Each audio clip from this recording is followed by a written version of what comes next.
Porque nada pode impedir os planos de Deus para um instrumento seu?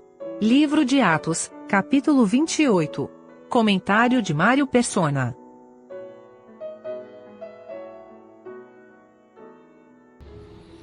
Segunda Coríntios, capítulo 11, versículo 25.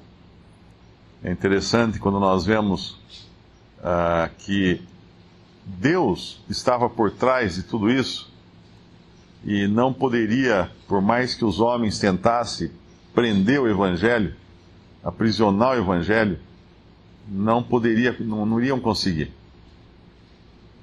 Esse é o quarto naufrágio de Paulo. Eu não sei, a não ser que se alguém seja um marinheiro, né, daquela época, eu não sei se era normal uma pessoa sofrer 4 naufrágios e sobreviver de 4 naufrágios. Capítulo 11, versículo 25. 3 vezes fui açoitado com varas, 1 vez apedrejado, 3 vezes sofri naufrágio. 1 noite e 1 dia passei no abismo. Isso aqui provavelmente falando de ficar boiando no mar, na escuridão. 3 vezes sofri naufrágio, e com essa aqui de Atos é a 4ª vez, porque quando ele escreveu aos Coríntios, foi antes dessa de Atos. E então Deus estava guardando ele de tudo isso, porque Deus tinha um propósito de que ele levasse o Evangelho aos gentios, e nenhum naufrágio iria barrar isso. O modo como o mundo receberia, obviamente, seria o que nós já conhecemos, né? Que é o que fala do versículo 10, os quais nos distinguiram também com muitas honras. Assim o mundo recebeu o Evangelho, distinguiu com muitas honras. O cristianismo é muito honrado no mundo, né, exteriormente, é muito reconhecido. O Papa manda uma carta para o Obama faz amizades com Cuba. Então existe a influência muito grande do cristianismo, ou da cristandade nesse mundo. Mas como o irmão falou, não que o mundo o tenha recebido.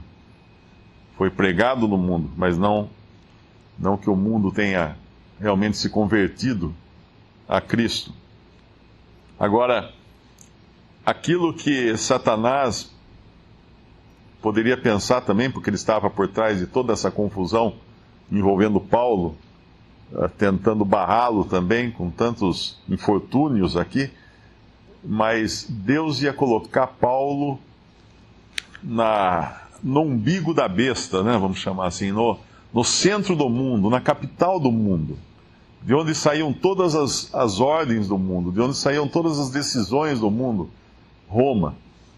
E agora Paulo está em Roma. E Paulo não é um prisioneiro comum, porque quando ele chega, eles pegam todos os prisioneiros, levam para as prisões, mas Paulo tem um tratamento diferenciado. Ele fica preso a um soldado, e se alguém já ouviu o termo audiência cativa, é o caso desse soldado. Ele ficou cativo, ele ficou em audiência cativa, ouvindo Paulo dia e noite falar do Evangelho. Provavelmente se revezava com algum outro, e muitos soldados devem ter crido no Senhor Jesus. Então estava ali o Evangelho agora minando o lugar onde está o trono de Satanás. Mais adiante a própria igreja iria se estabelecer no lugar onde está o trono de Satanás, mas aí de uma maneira nefasta, né? Nada guiada por Deus. Mas aqui era Deus levando Paulo, como Deus tinha prometido, e para que ele falasse para príncipes, para reis, para que ele levasse o Evangelho aos gentios. Em Mateus capítulo 15, tem aquele episódio da mulher Cirofenícia, que eu acho que era uma mulher gentia, que vai em busca de cura, e o Senhor fala, podemos até ler, Mateus capítulo 15, mulher cananeia, versículo 21, e partindo Jesus dali, foi para as partes de Tiro e Sidom, e eis que uma mulher cananeia, que saíra daquelas cercanias, clamou dizendo, Senhor, filho de Davi, tem misericórdia de mim, que minha filha está miseravelmente endemoniada. Mas ele não lhe respondeu palavra. E os seus discípulos, chegando ao pé dele, rogaram-lhe, dizendo, despede-a, que vem gritando atrás de nós. E ele respondendo, disse, eu não fui enviado, senão as ovelhas perdidas da casa de Israel. Então chegou ela e adorou-o, dizendo: Senhor, socorre-me. Ele, porém, respondendo, disse: Não é bom pegar no pão dos filhos e deitá-lo aos cachorrinhos. E ela disse: Sim, Senhor, mas também os cachorrinhos comem das migalhas que caem da mesa dos seus senhores. Então respondeu Jesus e disse-lhe: Ó mulher, grande é a tua fé, seja isso feito para contigo como tu desejas. E desde aquela hora a sua filha ficou sã. Nesse capítulo agora de Atos, a situação se inverte. No versículo 27, Paulo fala, versículo 26, dizendo, o profeta Isaías dizendo: Vai a este povo e dize: De ouvido ouvireis, e de maneira nenhuma entendereis. Ele está falando aqui dos judeus. E vendo vereis, e de maneira nenhuma percebereis, porquanto o coração deste povo está endurecido. E com os ouvidos ouviram pesadamente e fecharam os olhos, para que nunca com os olhos vejam, nem com os ouvidos ouçam, nem do coração entendam e se convertam, e eu os cure. Seja-vos, pois, notório que essa salvação de Deus é enviada aos gentios, e eles a ouvirão. E havendo ele dito isso, partiram os judeus, tendo entre si grande contenda. Aqui encerra, então, as migalhas agora ficam para os judeus, o pão vai para os gentios. O principal da comida agora vai ser para os gentios. Deus vai se ocupar com os gentios. E graças a Deus por isso, né? Deus poria em ciúme, os judeus em ciúme com um povo que não é povo. Isso já estava previsto. E por isso que eles tinham um ódio muito grande de Paulo. Numa outra ocasião também, eles se revoltam contra Paulo quando ele fala que o evangelho ia ser entregue aos gentios. Tem um versículo que fala muito também, né, nessa passagem, é o versículo 14, quando eles chegam a um porto, a um local chamado Puteoli, no versículo 13, e versículo 14 diz: Onde, achando alguns irmãos, nos rogaram que por 7 dias ficássemos com eles, e depois nos dirigimos a Roma. Nós podemos pensar na maravilha que é a obra de Deus nesse mundo. Quem eram esses irmãos? Como eles foram parar ali? Quem estava alimentando eles? Quem estava ministrando a eles?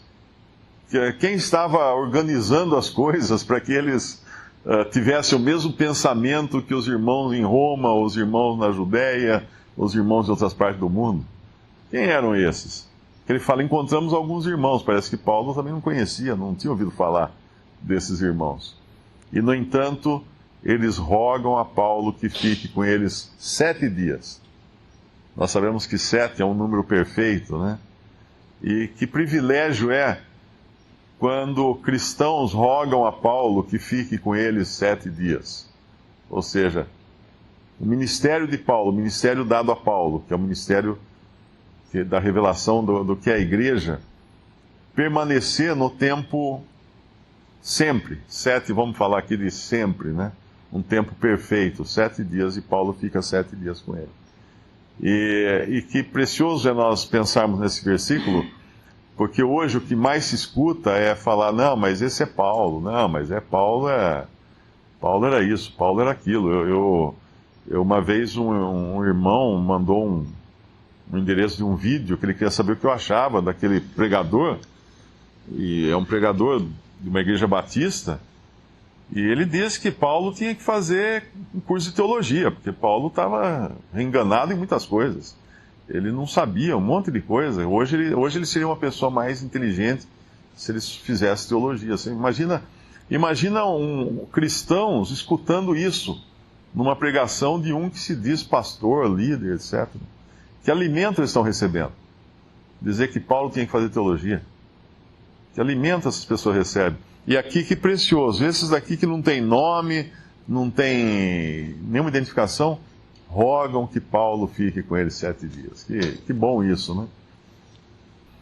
Algumas lições também a gente pode tirar desse trajeto aqui de Paulo, porque nós vemos um homem sendo levado de lá para cá, sem ele tomar decisão para onde ele ia. No versículo, ele conta, no versículo 16, e logo chegamos a Roma, o centurião entregou os presos ao general dos exércitos, mas a Paulo se lhe permitiu morar sobre si à parte, ou seja, sozinho à parte, com o soldado que o guardava. Quando ele ia esperar isso? Ele estava totalmente entregue nas mãos e nas decisões daqueles soldados, mas Deus, na sua misericórdia, na sua sabedoria, guiando cada caminho de Paulo aqui, para que o evangelho fosse ouvido, para que pessoas fossem salvas. Aí nós vemos no versículo 17, ele contando aos judeus, aos judeus, aliás, aqui, no final: vim, contudo, preso desde Jerusalém, entregue nas mãos dos romanos. Numa carta ele fala: eu, o prisioneiro de Cristo. Porque ele sabia que por trás, eu acho que é em Timóteo, né? Tem uma passagem que ele fala: Paulo, prisioneiro de Cristo. Ele sabia que por trás dos romanos estava o Senhor, não tinha... ninguém estava decidindo nada que não fosse a vontade do Senhor. E ele se deixava levar, né? E assim somos nós nesse mundo. As circunstâncias, às vezes, nos levam de maneiras e para lugares que nós não gostaríamos. Uma coisa é a gente se rebelar contra isso e bater o pé e brigar, e outra é deixar na mão do Senhor e falar: Senhor, prisioneiro de Jesus Cristo. Aí o versículo mais adiante, no versículo 23, uma outra lição, além dessa, né, de se deixar levar, sabendo que Deus está dirigindo tudo. Uma outra lição para nós é no versículo 23, metade do versículo. Desde o começo: havendo-lhes ele assinalado um dia, muitos foram ter com ele a pousada, aos quais declarava com bom testemunho o reino de Deus, e procurava persuadi-los à fé em Jesus. Paulo não queria ele ser o centro da fé desses homens.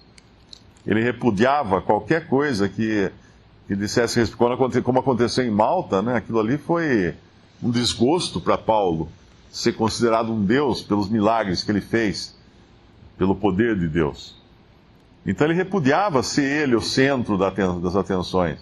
E hoje nós encontramos até catedrais chamadas Catedral de São Paulo, cidade com o nome de São Paulo. Imagina o desgosto dele olhando para esse mundo e vendo o nome dele sendo colocado em coisas como se ele fosse alguma coisa. Então ele fala: procurava persuadi-los à fé em Jesus. Esse deve ser sempre o centro de toda a mensagem. A fé em Jesus. É em Jesus que deve levar todos os pensamentos, levar os pensamentos cativos a Cristo, presos a Cristo. Esse é o testemunho de Paulo. Mais adiante também, no versículo 30, uma outra lição para nós: e Paulo ficou 2 anos inteiros na sua própria habitação, que alugara, e recebia todos quantos vinham vê-lo. Ou seja, Paulo aqui, ele praticava uma certa forma de hospitalidade. Ele não era avesso, ou não se recusava a dar testemunho. Ele recebia a todos que queriam vê-lo. Que exemplo para nós. Uma outra lição bem prática para nós aqui são os versículos 3 e 4, quando Paulo é picado por uma cobra, e os bárbaros, no versículo 4, vendo-lhe a bicha pendurada na mão, diziam uns aos outros: certamente este homem é homicida, visto como, escapando do mar, a justiça não o deixa viver. O julgamento totalmente errado, né? E muitas vezes nós julgamos, até mesmo irmãos, que passam por alguma tribulação, por algum problema, dizendo: fez alguma coisa errada, deve ter feito alguma coisa errada, por isso está acontecendo isso para ele. Esse é o julgamento dos bárbaros, esse é o julgamento dos incrédulos, porque Deus pode permitir, como aconteceu com Jó, Deus permitiu uma série de problemas na vida de Jó, porque Deus tinha o objetivo de ensinar a ele alguma coisa. Deus permitiu tudo isso a Paulo porque Deus tinha o objetivo de ensinar a Paulo alguma coisa e de fazer dele testemunho também para outras pessoas. Então, mesmo quando vem alguma tristeza, alguma dificuldade na nossa vida, antes de pensarmos, fiz alguma coisa errada, de nós mesmos ou de outro irmão, fez alguma coisa errada, nós devíamos perguntar: o que será que o Senhor quer que eu aprenda? O que será que o Senhor quer que aquele irmão aprenda? Ou como será que Deus está usando aquele irmão para que eu aprenda através da dificuldade dele? Porque nós não podemos entender as razões de Deus.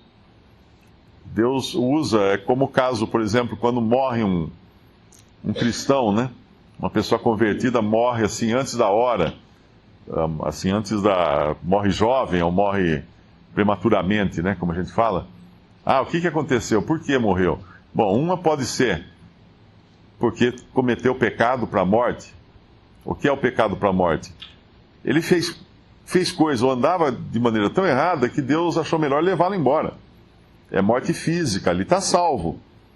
Mas como que pelo fogo, né? Como fala em Coríntios, é morte física.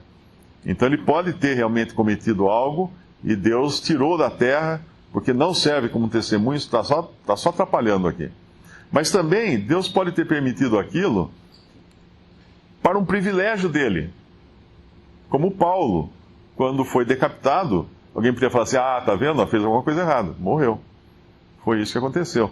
Não, mas Paulo estava falando que era lucro. Para mim, eu viver é Cristo, eu morrer é lucro. Ele próprio já estava considerando que ele sabia que ia partir. Ou algum irmão morre prematuramente, o que eu posso aprender com isso? Porque Deus pode estar usando aquilo para ensinar algo para os outros, aqueles que são chegados a Ele. Então, o julgamento prematuro, muito rápido, né? Nada julgueis antes do tempo, a palavra fala, é temeroso, porque nós podemos estar julgando como esses bárbaros aqui, que acharam que porque ele escapou do naufrágio, então agora ele ia morrer da picada da cobra.